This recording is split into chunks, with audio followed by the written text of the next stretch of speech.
Okay, let's.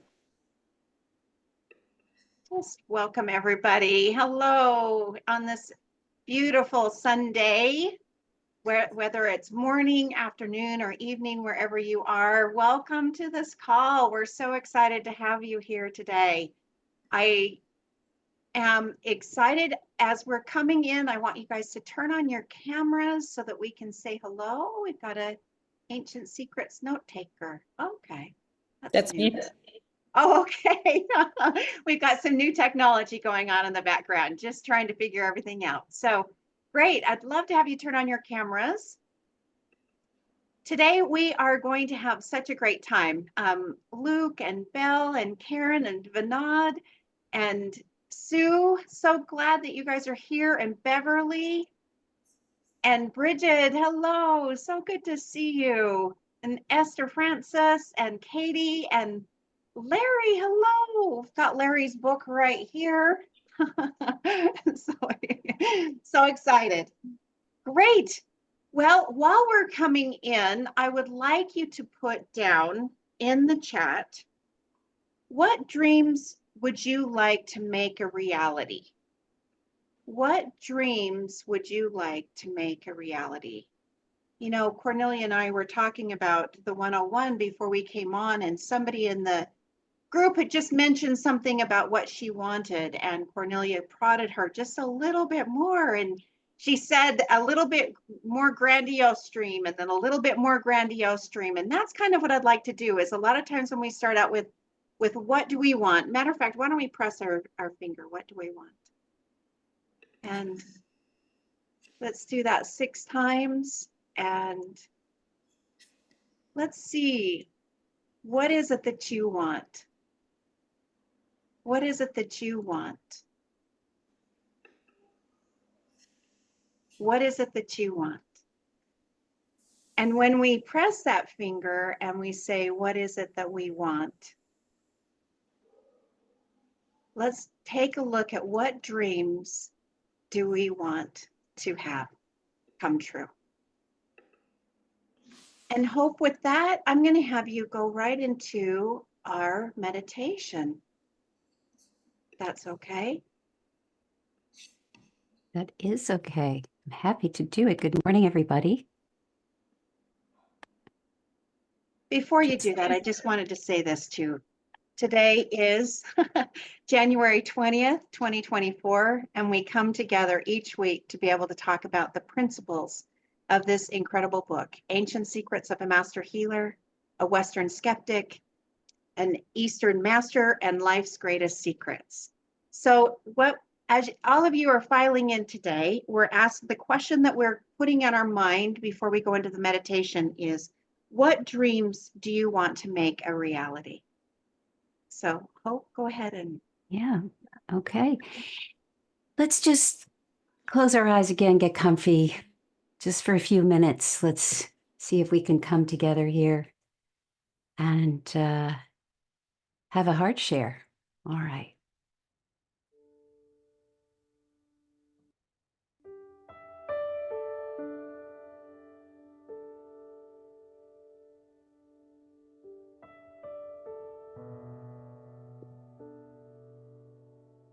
Let's begin by focusing on our breathing.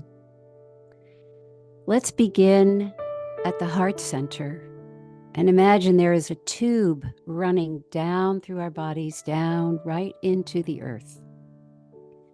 And let's have a deep exhalation through that tube down into the earth. And when you breathe back in, way up to your heart center, the idea is you're breathing in qualities of the earth. Continue this deep exhalation down through the tube and up into your heart center. The earth is a place where we can deposit the things that no longer serve. So those deep exhalations without judgment can just remove into the earth the things that aren't helping us in our daily path. Gently and easily, we deposit them into the earth. And what the earth does in her wisdom is recycles them and reconstitutes them into something more beautiful. And when you inhale deeply from the earth, you introduce into your heart center the beauty that the earth offers, the love, the compassion, the constancy, the generosity.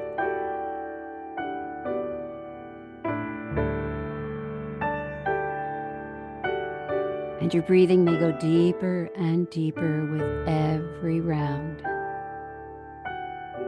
As you remember, you are part of her, and she is part of you.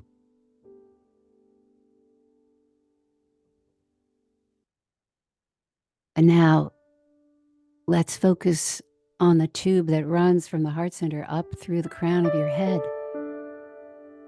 And this time from your heart, you're going to exhale upwards through that tube, up and out, expanding in all directions.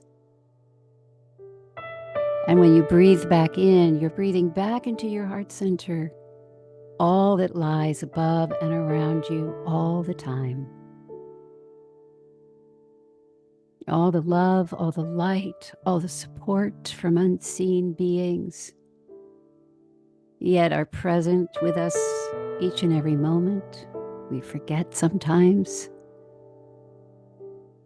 And each breath takes you up and out more and more. And each inhalation delivers more light, more love into your heart.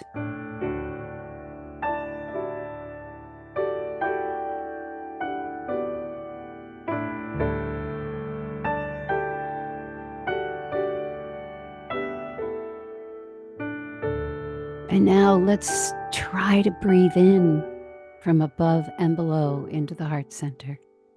And then breathe out to above and below. And as we do this, we begin to feel the above and below mixing in that inner tube of breath.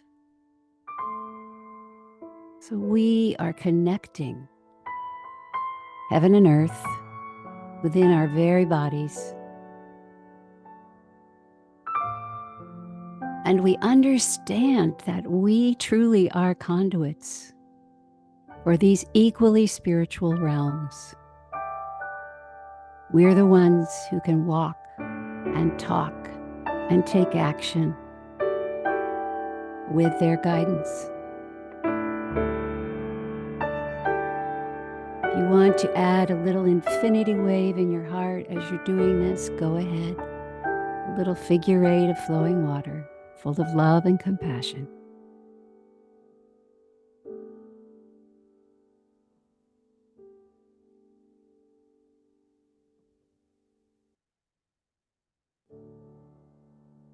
This is your divine blueprint.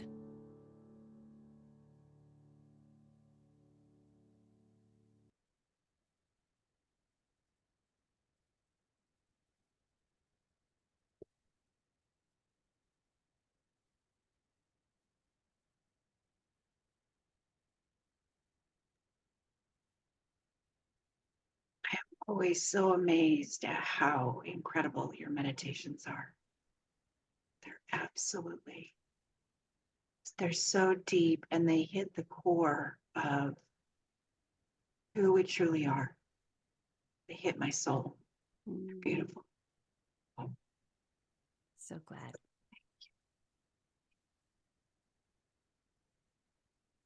What a beautiful space. I would love for you guys to put in the chat.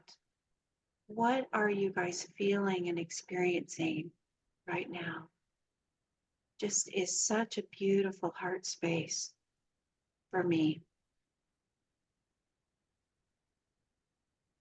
The question that I posed this morning was, what dreams do you want to make a reality? You know, when I think about what dreams I want to make a reality, it's usually peace on earth and everyone has enough and all the pain is taken away. So those are some of mine. Does anybody in the chat, Desiree she does feel the love. Jill says, this is beautiful. Joan says, I feel peace. Mindy, connected and grateful. Ariana, pure peace. Caroline, a sense of stillness and balance. Ken says, calm and recenter. It's absolutely beautiful. Thank you. I also want to ask another question, and I want to have you remember a time where you were in service, a time where you supported somebody or an organization or your family, and I want you to bring that to your memory. So for me, and then I would like somebody to tell me what they did and how it made them feel. So if there's somebody that would, let me put this on gallery view. So I know for me, when we did a pulse clinic and we collected blankets for the homeless, that was just so heart feeling. It just warmed my heart. And when I was a child, I sold pizzas for an organization. I just went door to door and sold pizzas, as well as cookies for Girl Scouts. And there were times where I shoveled my neighbor's walk, and it just always felt so good. Ken, would you like to say what you're thinking? What's on your mind? Sure.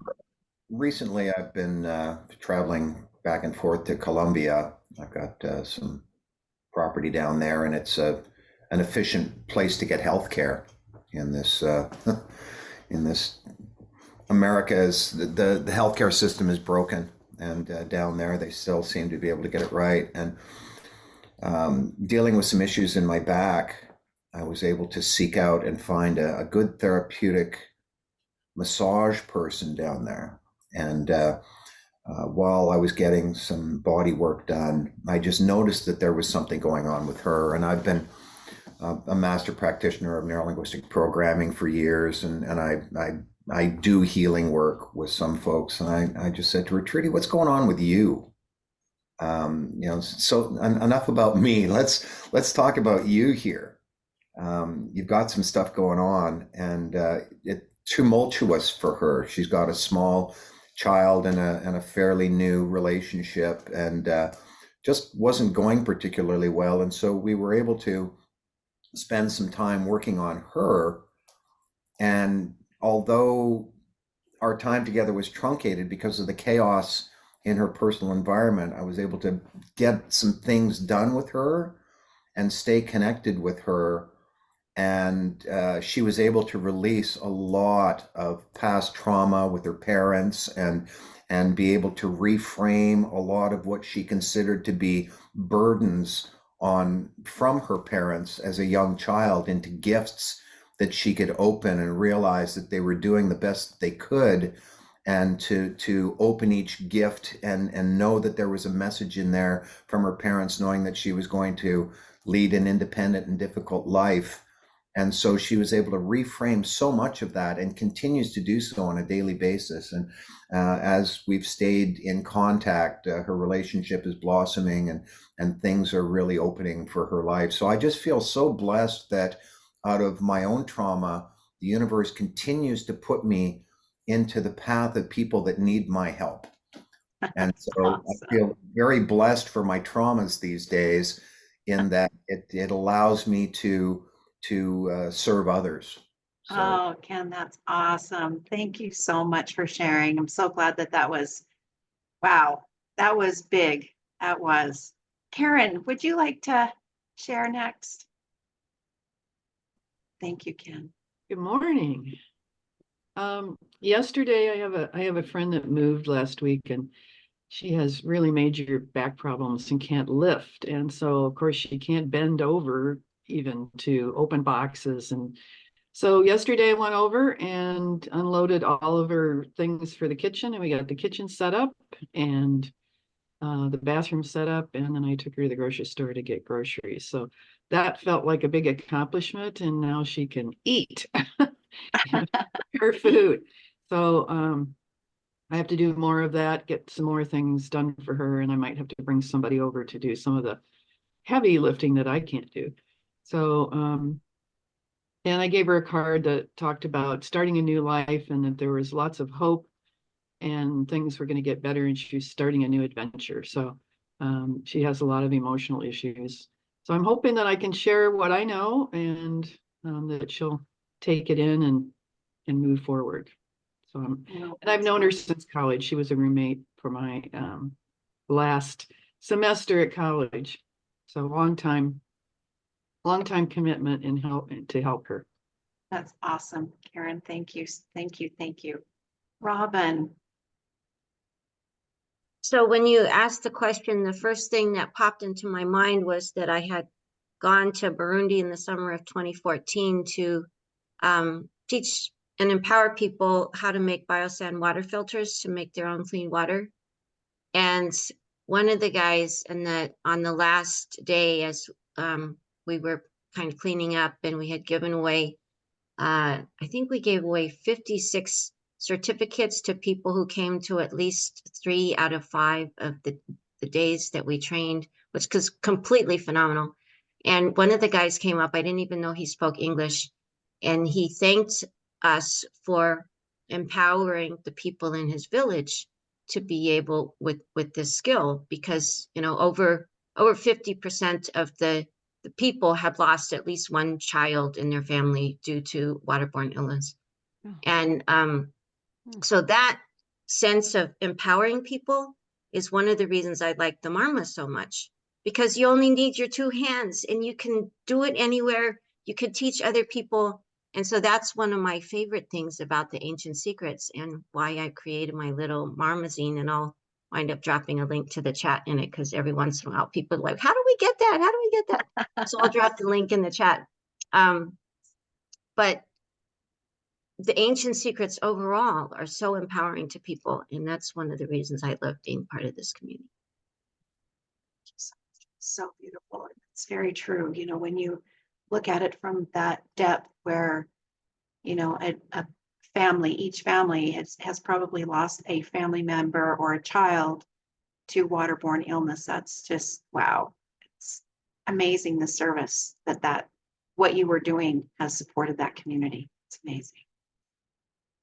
Nehemiah, I know you've been in service tremendously. You're in the book. The service organization is in the book. So thank you so much. Go ahead, Nehemiah. Yes, the book just gave me certificate. I was doing it before. So anyway, like put it on print for the first time. So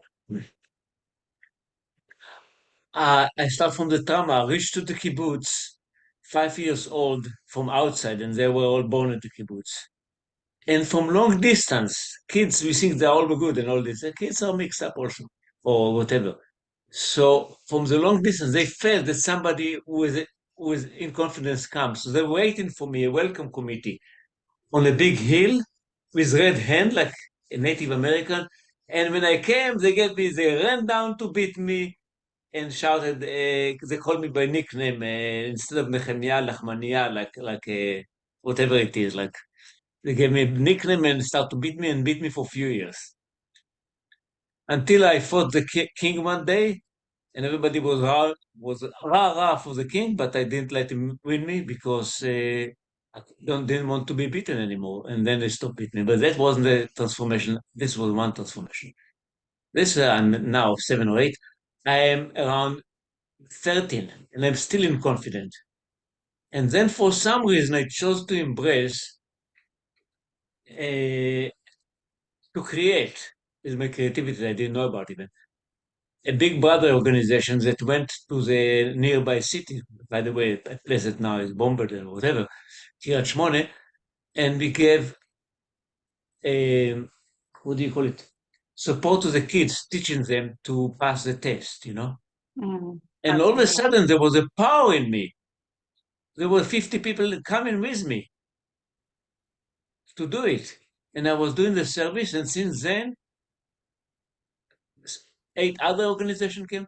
Basically, I switched from my image, self-image of the ugly duckling to the image of a beautiful duck.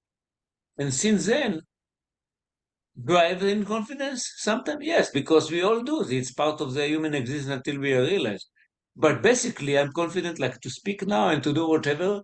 And if I have a moment of inconfidence, which I do, I just connect to this place of service, of love, and all. I would say this way about speech because I used to speak so bad. I used to speak fast. People didn't understand me. I say, you are speaking for the higher self. You are speaking for God, for the people.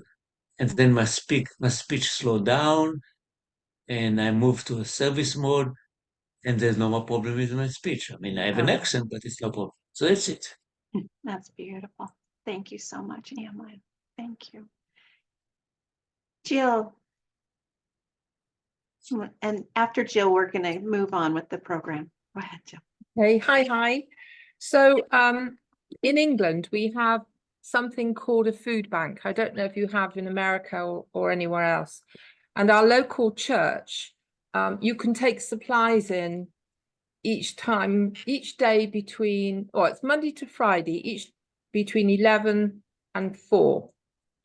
So over a month, I try and gather a few bits to go in a carrier bag to take in. And it might be 2 carrier bags. I might have got a bit mad. So I collected 2 bags and I kept on missing the time to go in. And just before Christmas, before I went away to my family, I thought, right, go now. So I went with the 2 bags, parked outside the church. The door was open. That was great. And then I realized that there were people walking in dressed in black and realized there was a funeral going on. And I didn't really think me turning up with 2 carrier bags was very appropriate.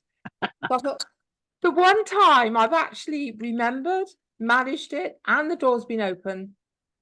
Okay, so I brought it back. Then I went away.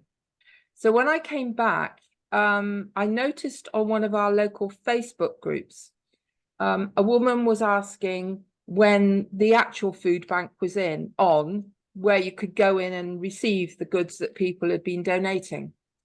And she sounded really desperate in her message.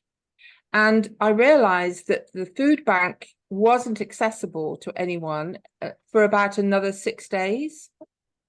So I messaged her and I said, I've actually got some things that I'm due to take. Would you like some? And of course she said yes. And I gathered a bag, sorted out a bag for her, still keeping a few bits back. And she came and collected them. And she messaged me that evening saying, I had no idea how grateful she was. She was really desperate. And I thought that's why every time I was going to go with a couple of bags, it was either I forgot, it was closed, or there was a funeral. So now I know why I had those bags available. So, you know, I felt so chuffed that I was actually able to help someone. I know we're helping people all the time, but it just felt very special. Oh, for sure. For sure. You know, we can't ever, the DDD Babawa, you know, it's definitely the divine way, you know, guiding and directing us for sure. Absolutely. You know, the majority of the people in this group are service oriented. And actually that was one of the reasons why I joined this group, was because I was looking for a place to serve. And when I looked all around, nothing seemed to fit until I found Clint's video asking to help with the book launch. And I knew I was just compelled to be able to serve. And so I did. One of those people in our community that is in a form of service is Hope. And Hope is doing a wonderful job with connecting with the people from the orphanage, being able to help with the transition of the children who are aging out of the orphanage. And we would like to hear from her today about her experiences.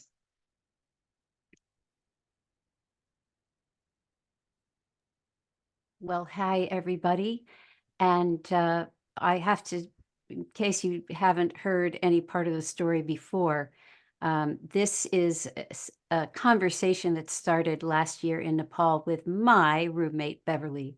So I'm speaking on behalf of the two of us who sat yakking, trying to figure out how we could help the situation. So there are now a number of orphanages that Ancient Secrets supports. And last year we were introduced to a couple of them. There's a law in Nepal that the children, when they reach 18, they are supposed to leave the orphanage. That's how long the child welfare, basically, what we would call it, lasts.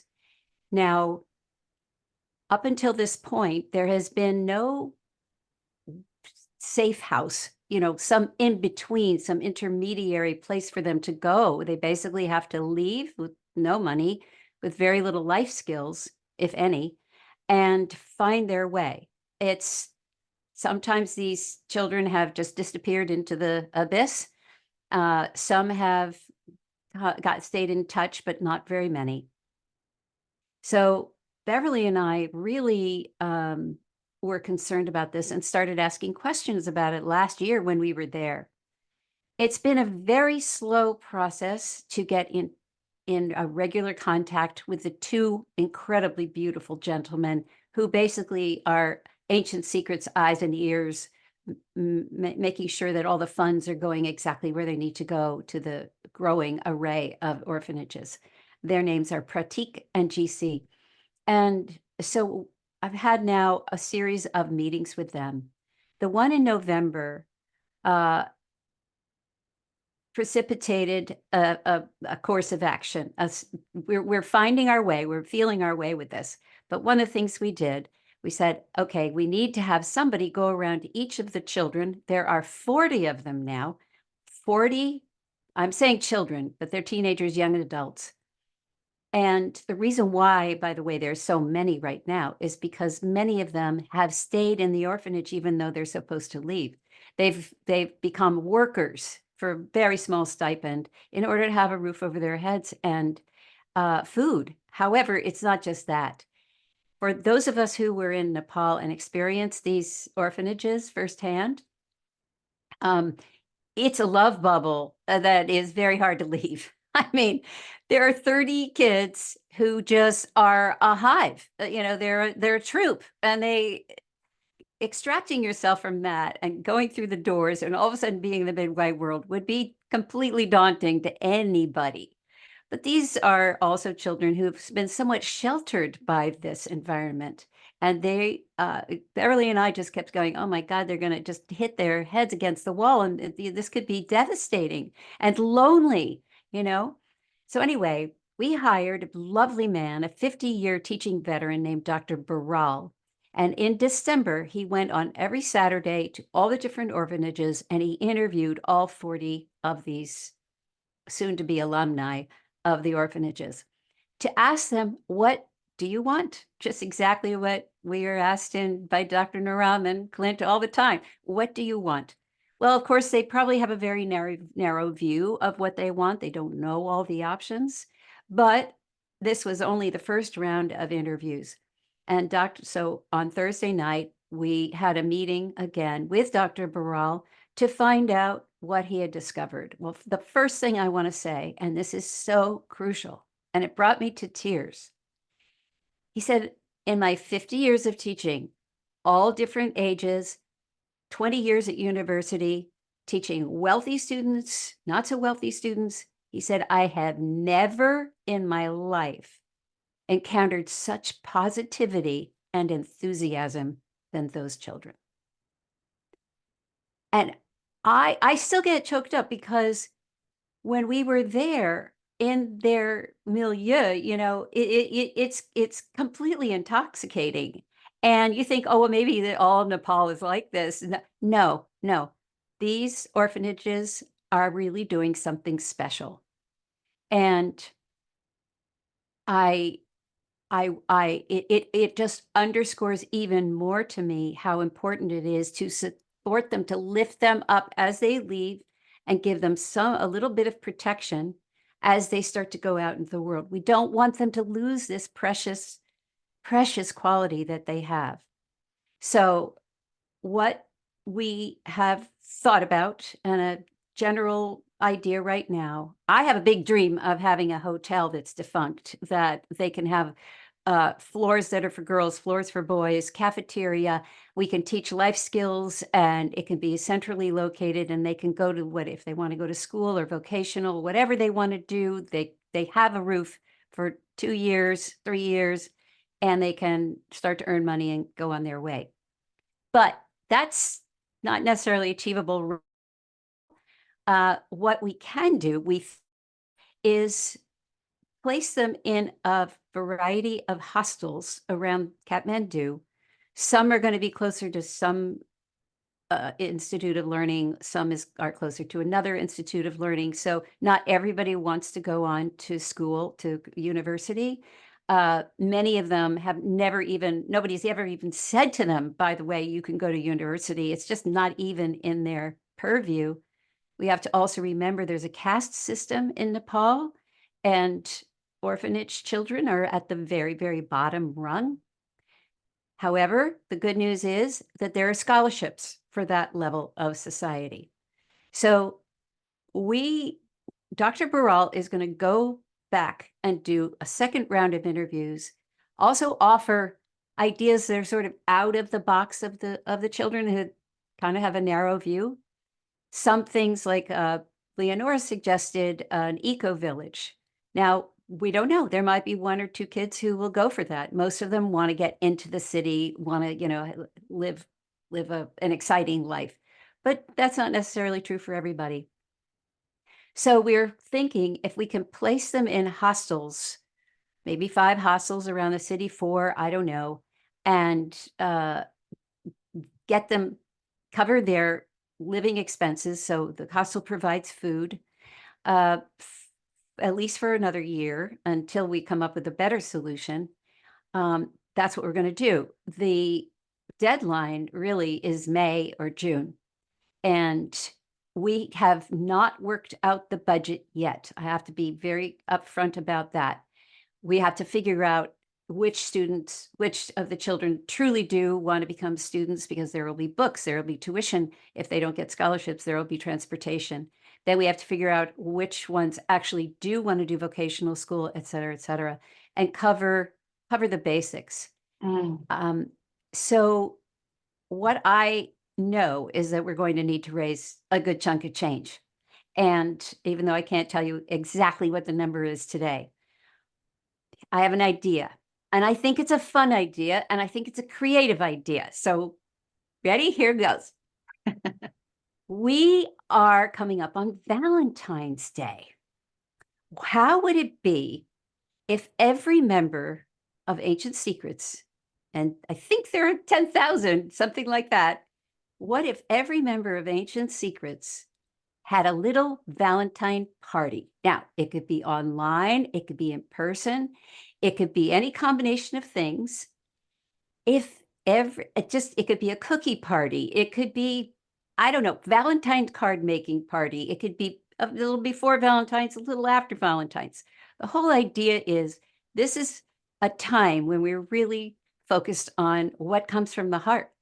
And I'm saying let's get a massive heart-shaped Valentine for these kids in Nepal that gives them the confidence to know that they can actually leave the orphanage and not fall down flat on their faces right away, that they are going to be supported, that they are going to get to know, by the way, the other children in the other orphanages.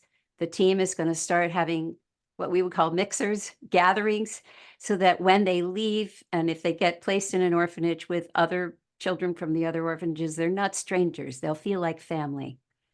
We're going to start the life skills classes now, And then we're going to start the life skills classes for the 16 and 17-year-olds as soon as possible, so that we don't run up against, the same issue at the last minute again. So, yeah, mung bean parties. I mean, y'all can just have at it, get creative. And then we thought, okay, everyone can post pictures of their party on the Facebook page and share what they've raised. Mindy is co authoring this with me, and she's going to make a web page, and we're going to put together a little mailer, a little invitation, and so that you can just send that out, and it'll be easy, and it'll have the Zephy link in it. And because some people say, you know what, I'm really not into parties at all, and so I'll just write a check. But really, it doesn't even matter how small or great the donation is. The big idea is to share the love with these beautiful, beautiful beings.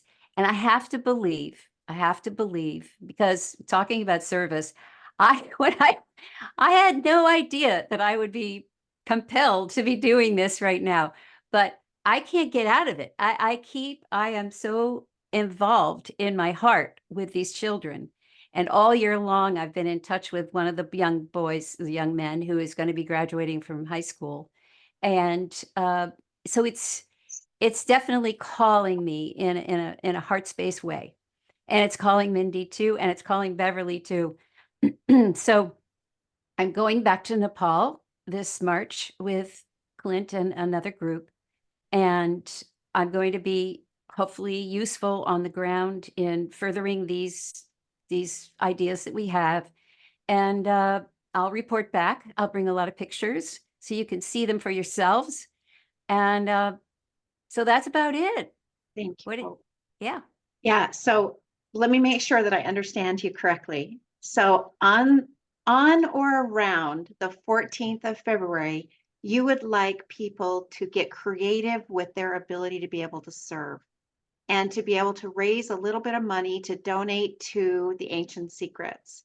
And if they raise 20,000, if they raise 200, if they raise 100, it doesn't matter. Whatever, every little bit helps. And then we can put that towards the fund. So you're shaking your head, yes. Yes, but also I would love to share the pictures and of how did you do your party? How did you, did you do a car wash if you're in this very southern climate? I mean, what was your idea? And because I think that would be fun for us to start sharing. I'm going to have a party here in where I am in Florida, and meet a whole bunch of people I don't even know yet in order to make this happen. So I'm very excited about it. Awesome. Thank you so much for all of that. Mindy, I'd like you to speak next. Would you like to share about this dream and of service, and then also your experience in Nepal? Absolutely. Unbeknownst to Hope and Beverly, at the very same time, we were all in Nepal together last year and meeting these kids and experiencing these love bubbles. And unbeknownst to them, I was thinking the same thing and talking to the kids about what they wanted and what their dreams were. And, some of them had great ideas about what those were. And some of them were like, some of them just don't know what they don't know. They just don't understand what the options are. And so when Hope and Beverly took the reins and decided to, take some action, I was so excited. These kids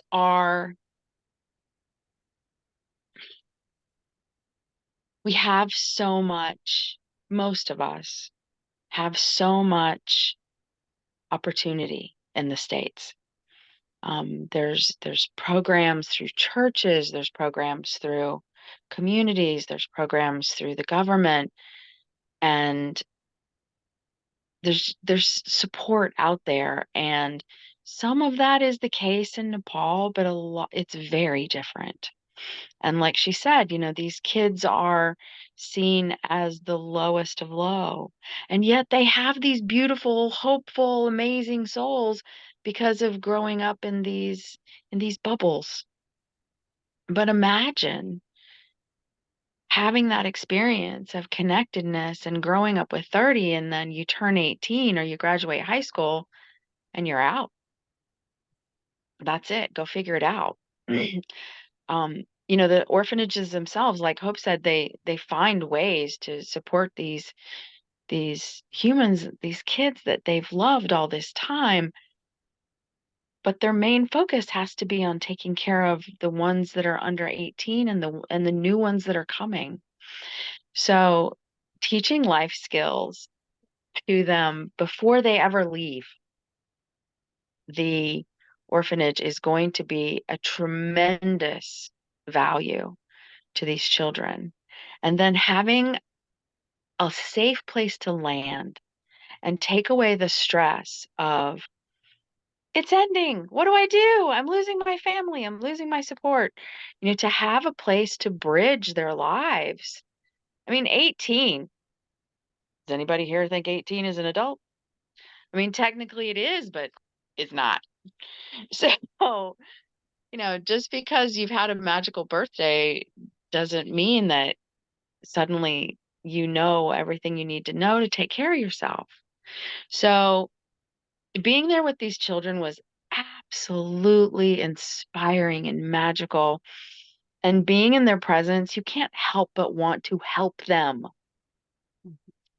And I'm just so honored to have the opportunity to channel that inspiration into a program, to be able to actually do it, to take action on making a huge difference in all these young lives. The sooner you change your trajectory, the bigger the difference, right?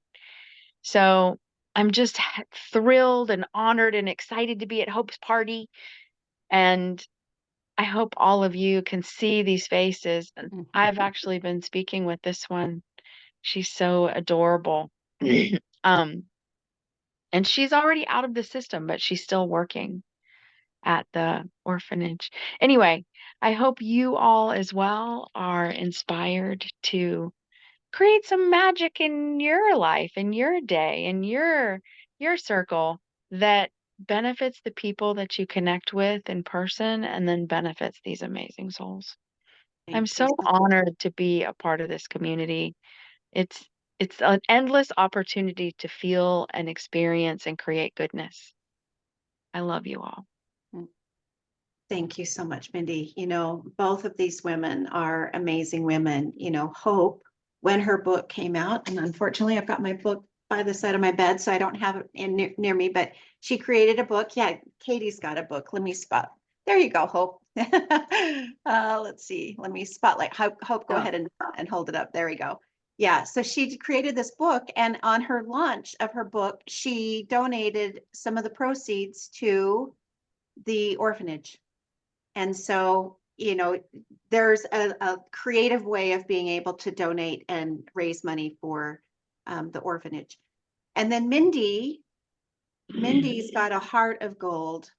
Here she was in Lahaina and her house burned down. And when we asked her what did she need, she said, I want healers to come and heal the people of Lahaina. So she, it's not amazing to me that she is over in Nepal thinking, how can we support and help these kids? She's just got a heart of gold. And the majority of the people in this community have a heart of gold. So I'd like Jill, because Jill, as you know, has she's already spoken of some of the service that she's given, but she had a purpose to go over. And Jill, I want you to speak about it. But when she was going over to Nepal, she knitted all these hats. It was just awesome. She gave all the children hats that she had made. So Jill, go ahead and share your story. Thank you. I have to, before I go on any further, I have to actually say I didn't knit all the hats. I took 60 And I started knitting, and I don't know why I chose a pattern with cable, but it took me so long. And I thought, you know what? I'm just not going to get all these hats done.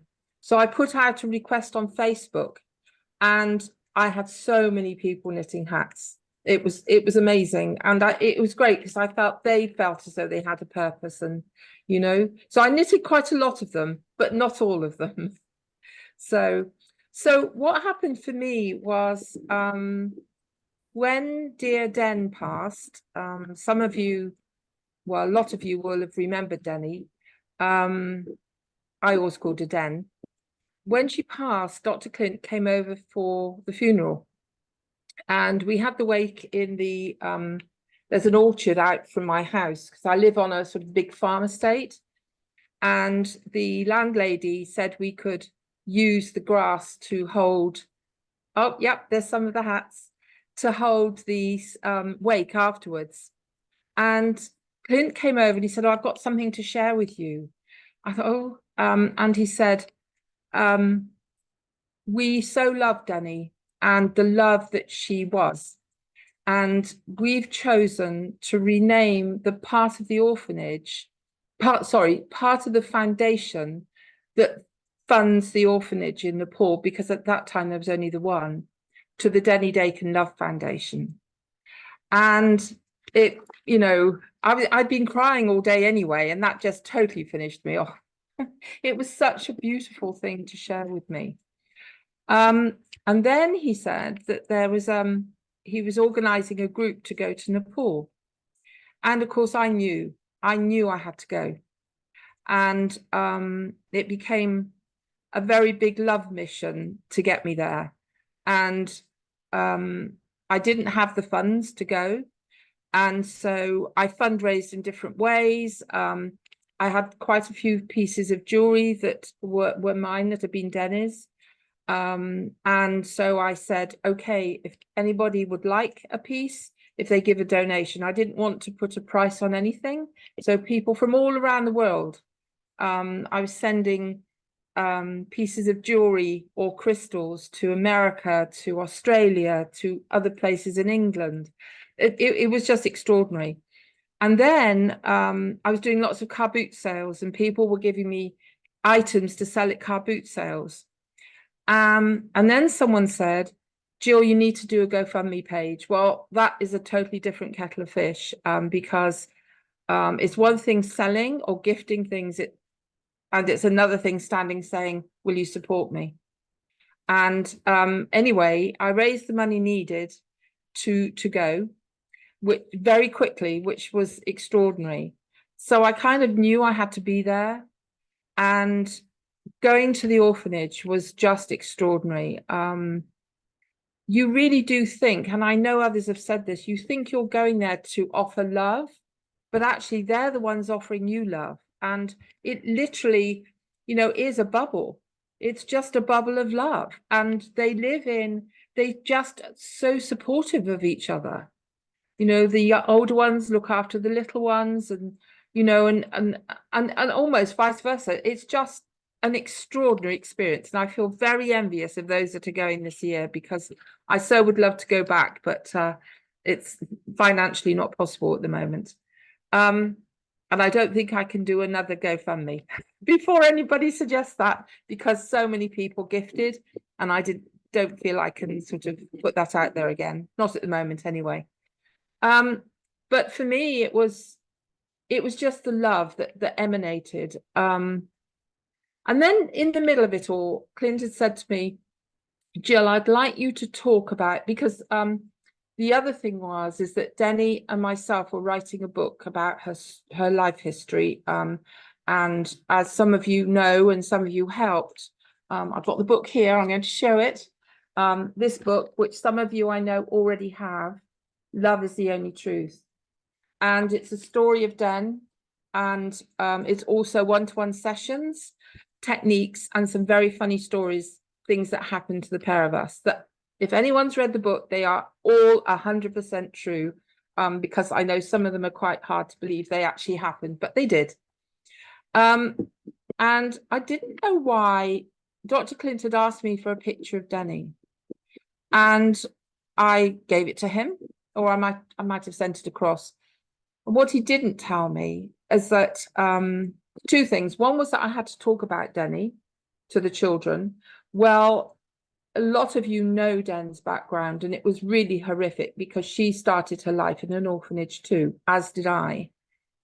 But it was pretty horrendous. So I had to work a way of talking about that without talking about it all, because they're children, which I somehow did. I managed to, spirit came in and I just channeled whatever came through me, which was great. And then Clint said, right, we're going to blindfold you. And he blindfolded me. How about we show the video? All right. Okay. Cornelia, do you happen to have that video? It's the second one. Okay. I can share it, but my sound isn't really great. My sound card, I think, is going out. Would you be able to share it, or do you want me to try? I don't have it. Where is it? Gotcha. It was in the chat, but we're good. Let's see. Right there. If you tell me which one it is, I could share it. Can you see it? Yeah.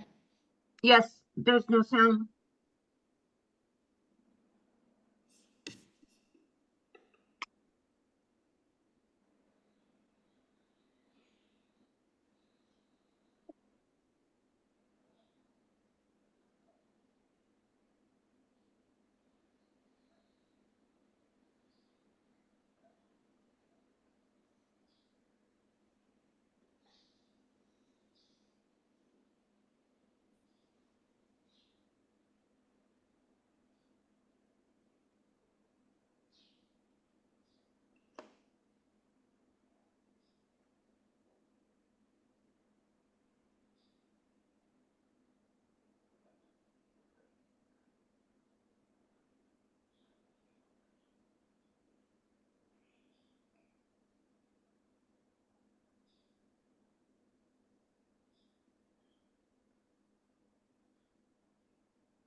And that finished me off, I have to say.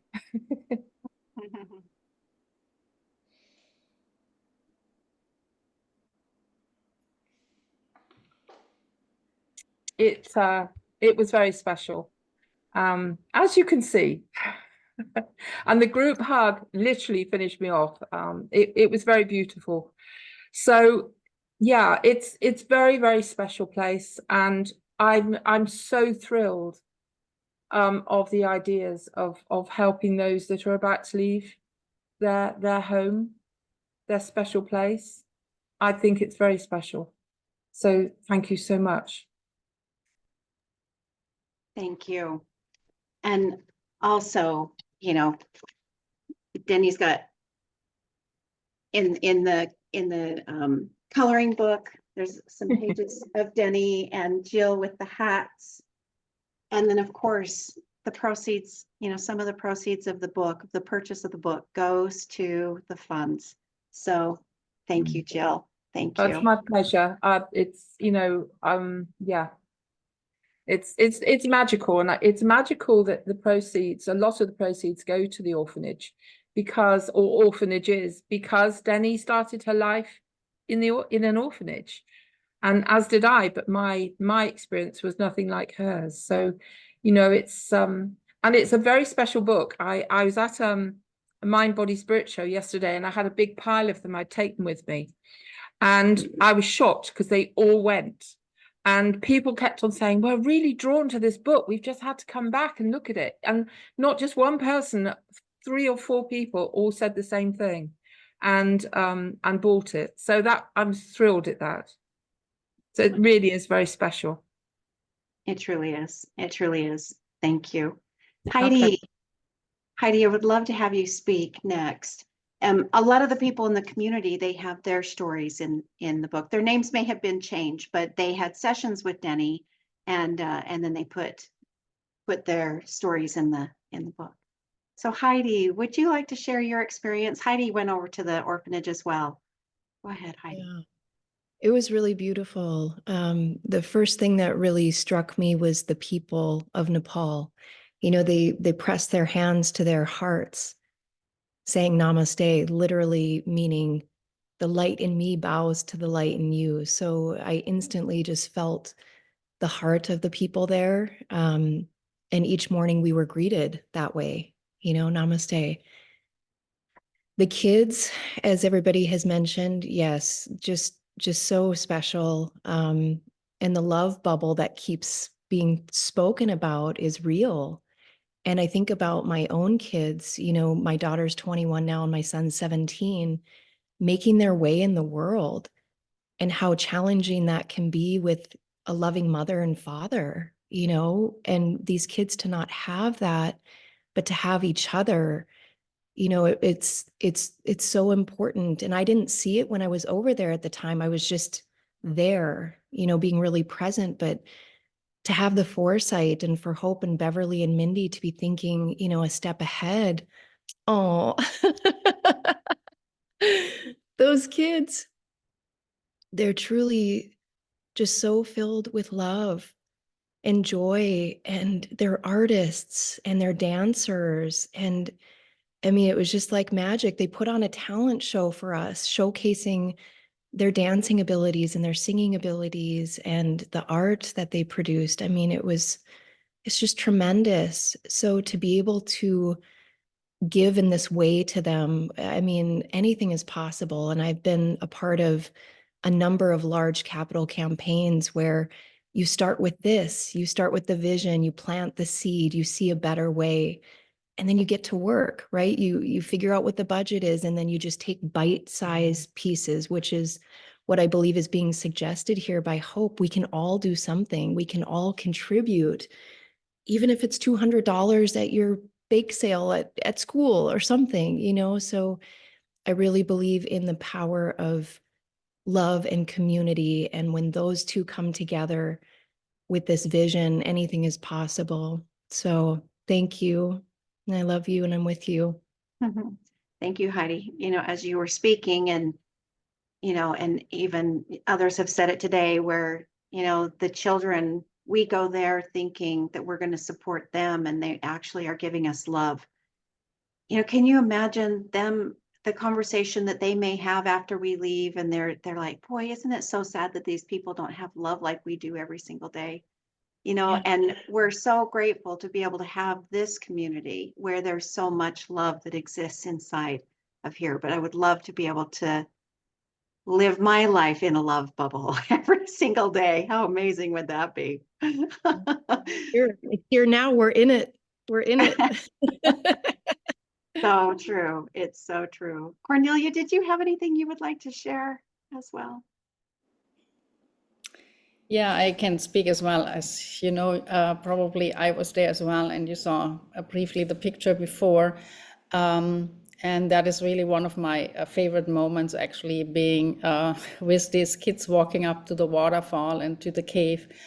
And we kind of were, everyone was assigned kind of one of the kids that we were holding hands with and walking up that path to the waterfall, and really getting to know them, and to at least this one kid in my case. And I wasn't really that well with walking up these steep hills, doing really well on that. And the girl, she just helped me up the whole, and really looking after me. It was like being my daughter or my granddaughter. It was so amazing to have her at my side. And for me, the whole experience that we had there was life-changing, because it was really, with how little these children don't have much. And when you see their clothes and their shoes, but they are so happy. They don't need much because they have each other. And this is definitely what comes across when you meet them, that it's not about anything they own or what they want to have, but their dreams that they have. And I think that is really what their dreams, they probably don't even know quite yet what they have for their future, particularly now the people, the children that, or young adults that have to leave now.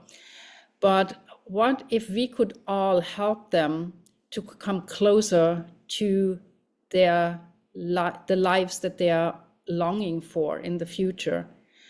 And I mean, I had 3 children, and I know how difficult it was for them to make decision how to go on in life and what to do once school is over, and to provide an opportunity for them to have someone who's counseling them and who's giving them guidance on what to do. I think that is one of the greatest gifts we can give them for the children that are leaving now, and also keep them in a safe environment, like in a hostel or hotel in the future, where they can really transition out into real life.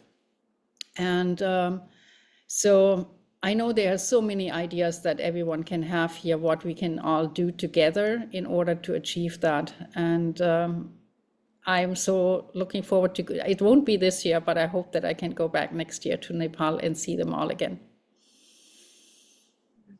Oh, that's wonderful. Oh, thank you. Thank you. Thank you. So amazing. Belle, would you like to share something? I would. You know, I don't know how long ago it was, but a couple of months ago, on a Sunday call, this this bigger trajectory happened for me around having this lovely sacred piece of land blessed by the indigenous people outside of Ashland for sale, and what was I going to do when it sold? And I got so clearly that 10% of its net needed to go here in this direction, into Nepal, into Ancient Secrets Foundation, what we are up to and supporting in Nepal. I so wanted to be on that trip last spring, really, until this sells. That won't happen. And yet when it does, and out of it, so many of you stepped up and said, oh, I want to be part of that. And Dr. Clint stepped in and said, Dr. Naram had a process about manifesting that I would like to create with all of you. And it just so happened, and many of you missed the call out because only had 2 days and, you know, couldn't make it. But 9 of us gathered with Dr. Clint on the 11th of January and created a whole, what I call Circle of 9 plus, because you can join energetically just in your own way to manifest the new caretakers, owners, stewards of this land, of this house, really of this healing place. And so I felt like it was so miraculous that there would be that kind of base of manifestation. And our commitment was that we needed to do something every day until the property sold. So it's like tied very much in to Ancient Secrets that this, and it will be a chunk of change when this happens. So I just see, wow, let's, you know, kind of, I actually sent out to Hope and to Beverly and to Mindy the sort of flyover of the property. I'm just going to put it in the chat because, you know, we all know people who want this place. And I think for a healing center, I got Dr. Clint and Puna up there back several months ago, and they fell in love with it. And so and you're all coming to Ashland in June. Let's have a big celebration of its sale to the new caretakers in Ashland in early June, and all go up there.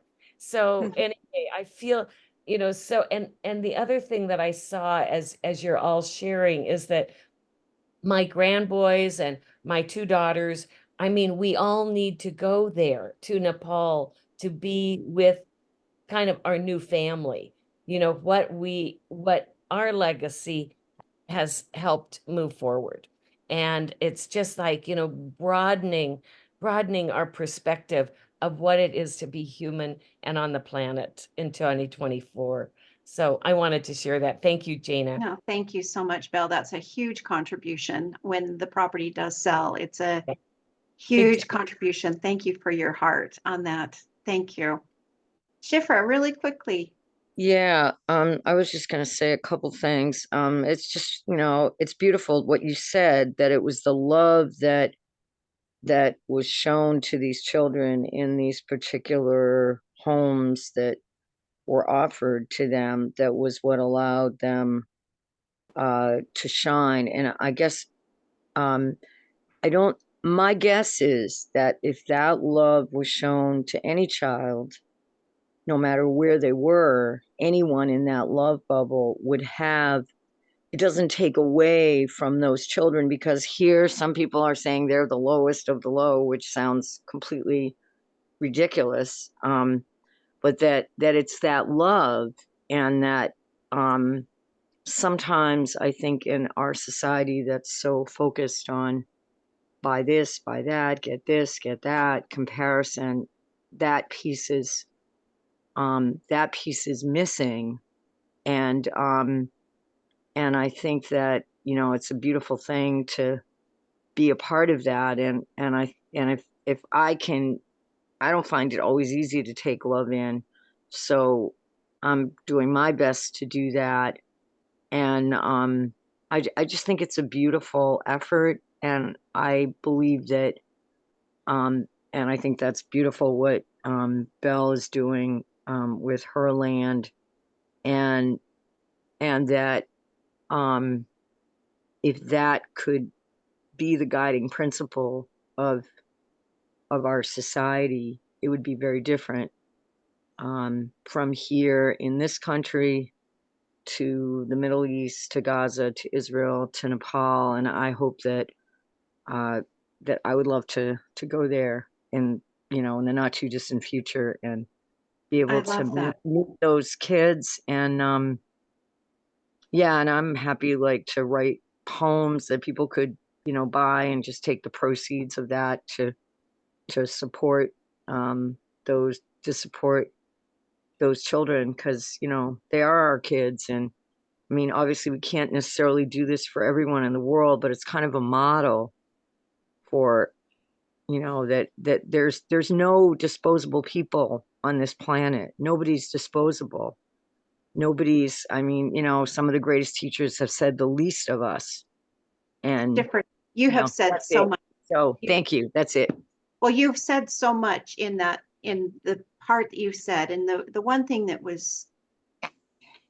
really hit me was when you were talking about how these children exist in the love bubble, and how it would be wonderful if the rest of the world could have or exist in that love bubble, which is something that I feel as well. But what would happen if we supported these children who are aging out, and they became an amazing leader to be able to share with others how to create the love and the acceptance to other people? Right. I mean, they're change makers. They could be change makers. Hope, go ahead.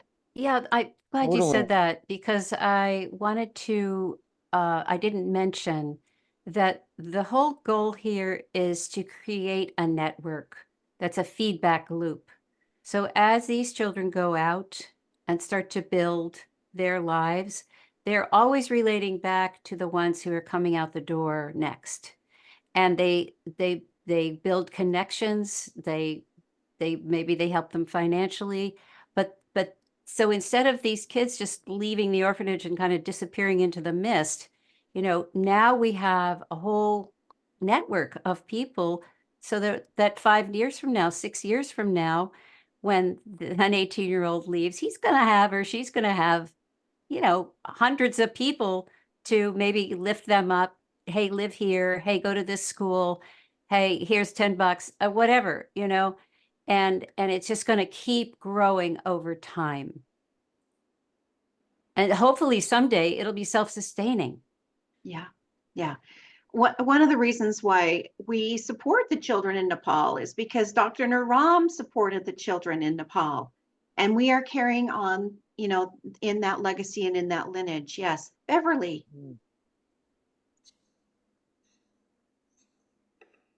Thank you. As you're speaking, I'm thinking of the young man who assisted me up the mountain to the waterfall that Cornelia was talking about. And oh, I love these children so much. He's in university studying to be a social worker. And that was my profession. And when I talked with him, all he wants to do is be of service to children who are so much less fortunate than him. They see themselves as being pampered, fed, looked after, taken care of. And they know that. And they know that right outside the fence of their orphanage, there are children that don't have those privileges. And Shifra, when somebody mentioned the lowest of the low, that means that in a hierarchical system, these children are not considered in that whole lineage to go to university or to go to college. They don't know that that possibility even exists for them, particularly the girls. And so it's to keep the girls in a safe environment. And when I look at my daughters, and I have many, many daughters, and I see them with their families and their children, and I see the mothers that they have become, despite the fact that they had horrendous upbringings until they came into a safe environment. And they need role models. They need someone there. They, like Hope said, they need a safe place to land. That is so important. I know from my own children, they, at 18, if you ask them, what do you want? Where do you want to go to university?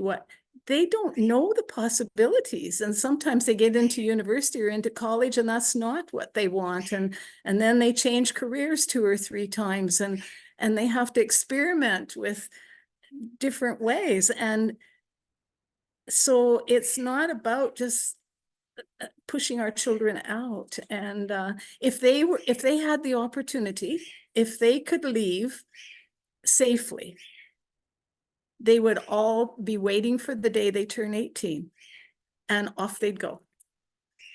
But that's not the case. That is not the case. And particularly for the girls, that's the heartbreaking situation is these beautiful, beautiful girls. And what's the possibilities for them? That is awesome. We do want to keep them safe so that they don't go into professions that are degrading and demeaning to them.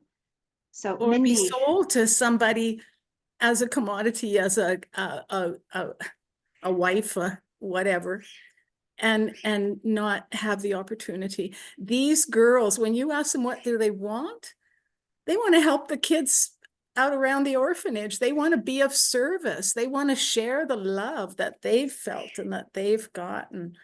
And so, but how does that translate into a profession for them? How does that help them have a vision of where they want to go and what they want to do? What are the possibilities if they've never been shown, if they've never had money in their hand, if they've never had a bank account, if grocery shopping? I mean, I didn't even see a grocery store. All I saw was fruit stands and vegetable stands. Like shopping, managing any of that.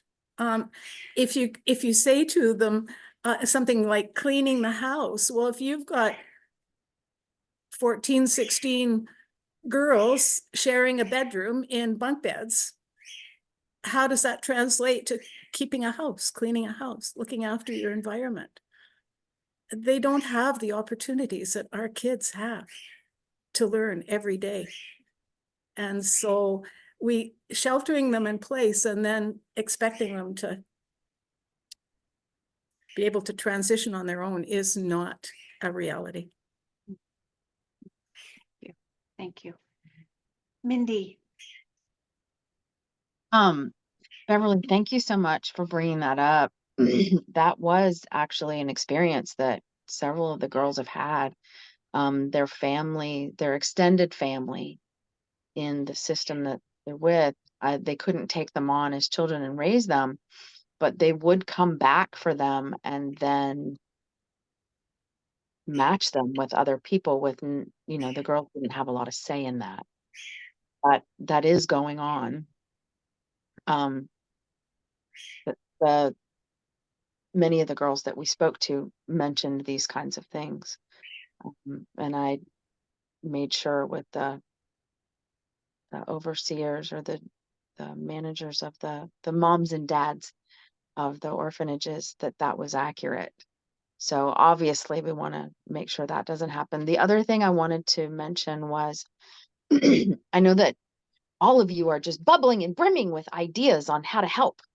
And opportunities that you're thinking of, or projects or whatever. We're going to create a Facebook group or a Facebook thread, at least something on Facebook, but we're also, if you want to email me directly, you can email me at mindy@ambassadorsoflight.design, not .com, .design. And she's put that in the chat as well. I will. And throw in your ideas, throw them in. We'd love to hear them. I'm not guaranteeing that we will act on all of them, but I am guaranteeing that we want to hear them. 1,000 brains is so much better than 3 or 5 or 10. So please. Well, Heidi has done a fundraiser with her kids. Heidi, do you remember, would you mind sharing really quickly about the fundraiser that you did with your kids? Yeah, so at the school, I had shared about my trip to Nepal because we were studying, internationalism in other countries and other cultures.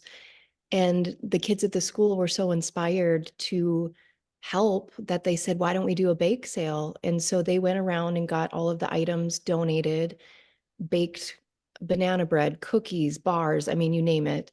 And then we invited all of the families to come to the school for a Thanksgiving meal that they put on, but the bake sale fundraiser was a part of it. And they made $200 just by, getting some items donated and baking, which was part of our cooking unit at the school. We teach them life skills. So I just think if a group of, there's 37 kids at the school. I mean, it's a small micro school, but if one small school can do that, imagine what could be done on a larger scale. I just think there's something everybody can do. Yeah, I've got some ideas that I posted in the chat just now. You can organize a car wash with your friends and family. You can do bake sales. You can set up lemonade stands. You can do a scavenger hunt for the neighborhood and charge for that. That's always really fun. Mini talent show, arrange a garage sale. I mean, there's just a lot of things that you can do, and it can be fun and full of, just really a lot of fun and bringing people together. Karen, did you have something you wanted to share? Yeah, something that would help me, and maybe this is a Mindy, send this to Mindy idea, but it would be really helpful. I know we have videos showing the kids, and I would love to have maybe the best video that kind of outlines what, a summary of what we're doing, and a video, because I want to do like a virtual Valentine's party. So I want to be able to send this out and say, this is what the goal is. Can you help me? And then so if we had something that we could all do something, not everybody wants to do a virtual thing, but for those of us that could do that, that would be a helpful thing to have. I think Shauna was also thinking that same thing. She was asking me for videos, but she's not on Facebook. So we'll have to figure a way to be able to take those off. Mindy, yes. Hope and I started brainstorming on how to get the Valentine's party out there yesterday. So I promise you, very soon we will have a landing page, we'll have an invitation for you, we'll have opportunities for you to, you know, download your ideas, and we'll have all those things available for you. I need a little bit. But you're right. We need that, and we're going to make it. I just don't have it yet. But it's coming very soon. Great. Thank you. Davananda. Hi, can you all hear me? Yes. Yeah.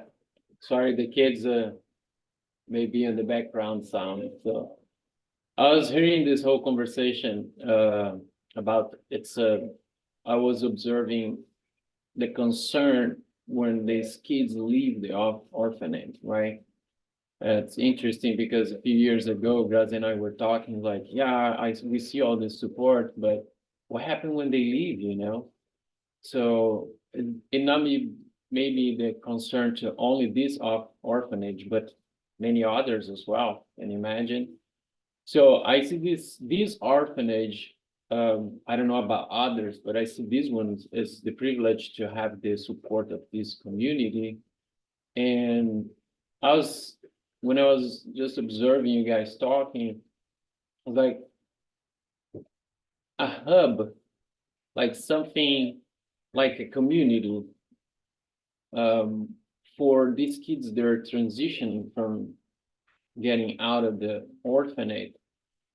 Could be something very meaningful for, you know, as far as instructions in life, as far as safety. You know, these kids might be target of other things, you know, because we all know they're more vulnerable for not having a family or someone with them, you know, that is in contact with them.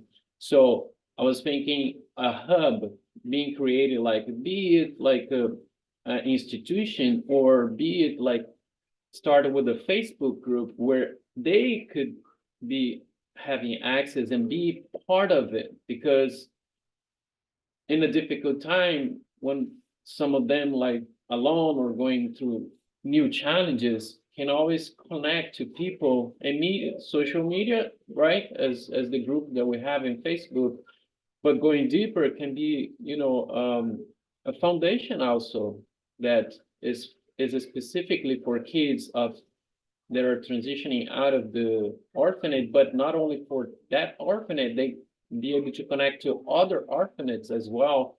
So people understand the purpose of this institution as a support for them. And this eventually, this also becomes a family for them, you know, they all know each other and they have this network with them, which is, I think it's important. Maintaining eyesight of them, something that can make a huge difference. That is awesome. That is so great. I think, Hope, did you say that you guys were creating a connection with the other orphanages? Yes, they're going to start having gatherings for the 40 children who are scattered around 5 different orphanages. They're going to start that now and continue it once a month until they all depart, which we think is going to be May, June, something like that. Something really close. Yeah, Mhm. that's a great idea. Davananda, thank you so much. You know, and I kept thinking, well, what if we talked with people who have left before, but like you were saying, they disappear and they don't come back. So we don't know where the people are, a lot of the ones that have aged out already. So I can add something there too. In conversation with Clint just the other day, he said that when he goes this time, he's going to try to find a lot of the kids who have left the orphanages and gather them together in a kind of alumni group. And I said, well, we should bring all of them together because there's nothing better than to know that somebody ahead of you went out and succeeded. So these are just ideas. Hopefully we'll pull it off. Knowing Clint, we will. But, you know, that will start the network right away. So fingers crossed that'll work. wonderful. I have one more quick thing to add also. Yes. In creating this is an ongoing long-term project. In starting it, we have to agree to have it go for at least 3 years. Obviously, all of us intend for it to just go on, period. As long as there's a need and as long as we have orphan children that need support and they're going out into the world, we envision having that. But just so you understand right up front, we're not trying to just do these kids. I know that we've kind of said that in a way or two, but I just wanted to be really clear that right out the gate, we are trying to create this for a minimum of 3 years and ideally forever. That's wonderful. And Shipra. then, sorry, one Oh, more no, thing. go ahead. Yes. And then down the road, or even next year, and I mentioned this before, but not everybody was on the call, there won't be 40.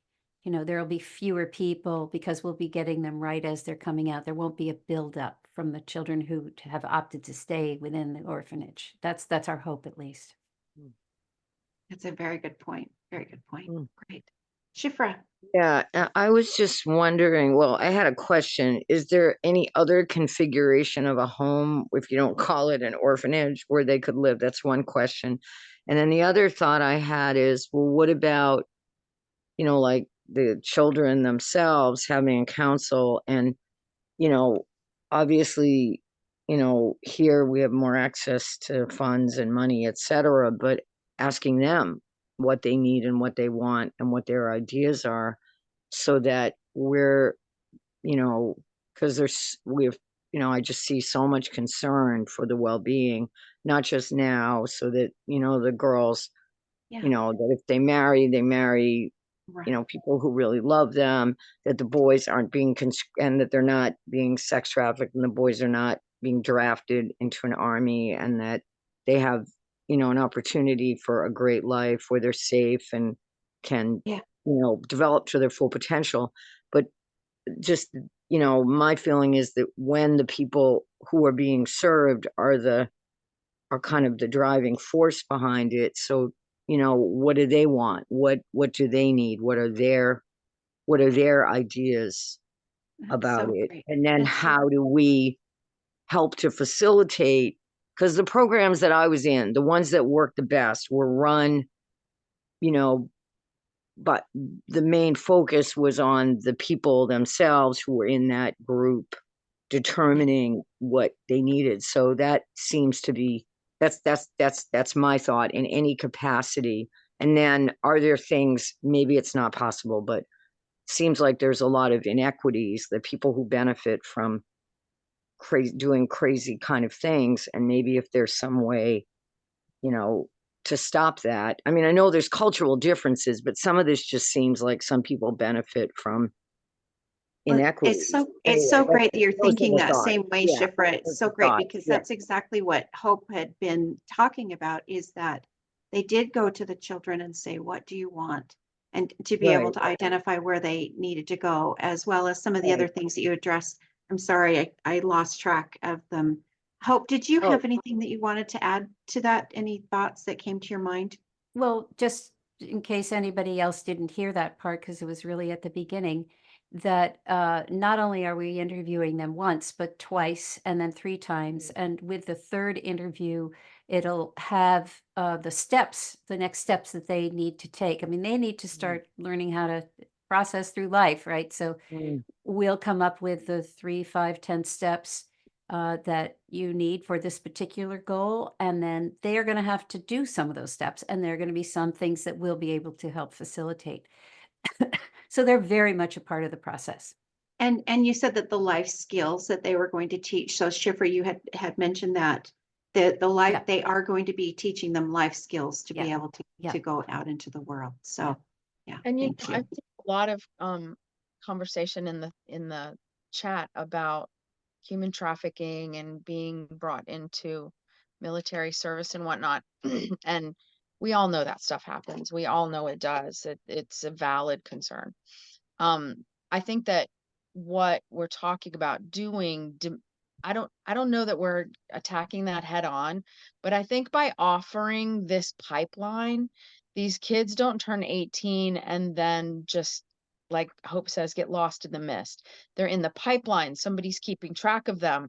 They understand that there's another option. They have some choices, and it gives them the opportunity to not fall for that kind of thing, for not, if they're in the centers together, there's just more people paying attention, so they are safer. I don't know that it addresses it completely. Maybe we'll be able to make a difference in that way as well down the road, but it does diminish the likelihood, and that's where we start. That's so great. Yeah, thank you. Thank you. Let's go to Ken, and then we'll do Nehemiah really quickly because we're over, but it's been such a great and inspiring conversation. So Ken. Yeah, Jaina, my ignorance about the technological capacity over there, I've been to some countries where nothing exists. And so I get it when yelling to the next village is literally yelling to the next village. But technologically, what is the capacity for staying connected? If we're going to be building community, how do they tap into it? Because they're culturally, I don't know if they've got, these days everybody's on their thumb device and talking to one another at the press of a button. But if the kids are leaving the orphanages and there's no portal, no matter where they go, by which they can be drawn back into community, if you're going to have a pipeline, you got to have a portal. And what is the technological capacity for that? And then relationship is the residue of culture. And if you're not building a culture that actually gives them the thought, oh, maybe I should check in on that just to see what's going on with my tribe, really, as this thing continues to expand and grow. What is the technical capacity out there? And are there little places that could be set up with just a simple computer terminal where they could go in, check on a Facebook group, talk to their tribe or their alumni, or I don't even know what's out there. Go ahead. Many of the older young adults have cell phones. Not all the orphanages have a computer. We're going to try to rectify that with this trip and bring what's needed. That's still up in the air, but it's a good point. And but a cell phone is just about in everybody's older kid's pocket. That's great. It was a great point, Ken, because I didn't even think about that. That really is a great point. So thank you. Nehemiah. And then Cornelia, we'll go ahead and play that video. I want to, oh, shoot. Okay, I want to backpack on what, I don't know how to call it, what Shifra said. All the people that are using us and whatever. And we can think about them as bad, criminal, whatever, and it's right on some level. But on basics, they are ignorant of their heart. They are the smartest people in the world in terms of manipulating and creating money. But they are suffering. Otherwise, they won't create so much suffering to others. So how about trying, and that's maybe too much, but trying to find a way to reach to them and not just to offer them, oh, you can donate, because they are used to donate to cover whatever they are doing. How about helping them to get in touch with their heart, as Jesus said, forgive them because they don't know better. So go ahead, Hope just okay, jump right in. That's it. There is no concern there. They are the most heart-centered, heart-flowing, heart-overflowing human beings I've pretty much met on the planet. And I've met a lot of heart people. They are unbelievable. As everybody has said, we expect we're going to go in and love these poor orphans. Oh, no. The avalanche of love coming from them is overwhelming. I was talking about the people who are the richest in the world, whom we think to be bad. Oh, well, that's not our focus right now, I don't think. Exactly. I know, but I wanted to say, since that came up, I said, let's do an outlacing expansion. It's a good idea to reach to them sometime in the future. Thank you. I appreciate the way that the conversation is going because we've covered all the bases, but I want to bring it back to the center. And the center is love. And the way that the orphanages are, they are love. And it doesn't exist like that in our everyday world all the time, but in their world it does. And so I want to be able to have us connect with that love again. So Cornelia, if you will play the video of the dance party, if you've got it. Do you have it? I'm sorry, I didn't have the sound on Jill's video. I didn't realize that the sound was off, so I apologize.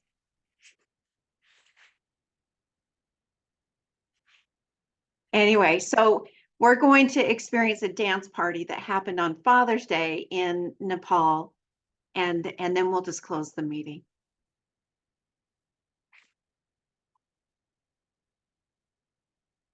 I just wanted to say thank you to everybody who's spoken today, and thank you for your ideas and your creativity.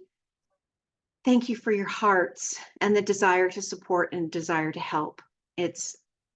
We really are a part of an incredible community.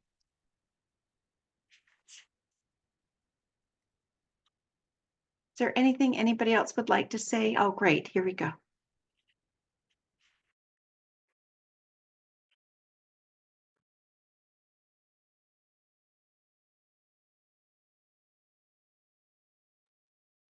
Looks like we don't have sound. No sound. Here we go.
Looks like so much fun.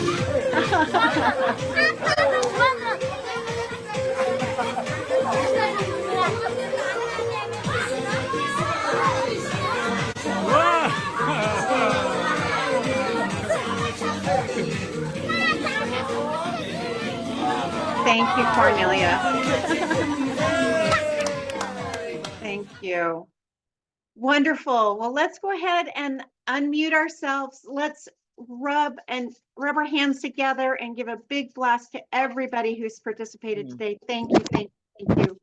I love you and I'm with you. I love you and I I'm with you. I'm with you. love you and I'm with you. Love you. Every time when it's fun, I love you and I'm with you. I love you and I'm with you. I love you and I'm with you. I love you and I'm with you. I love you and I'm with you. I love you and I'm with you.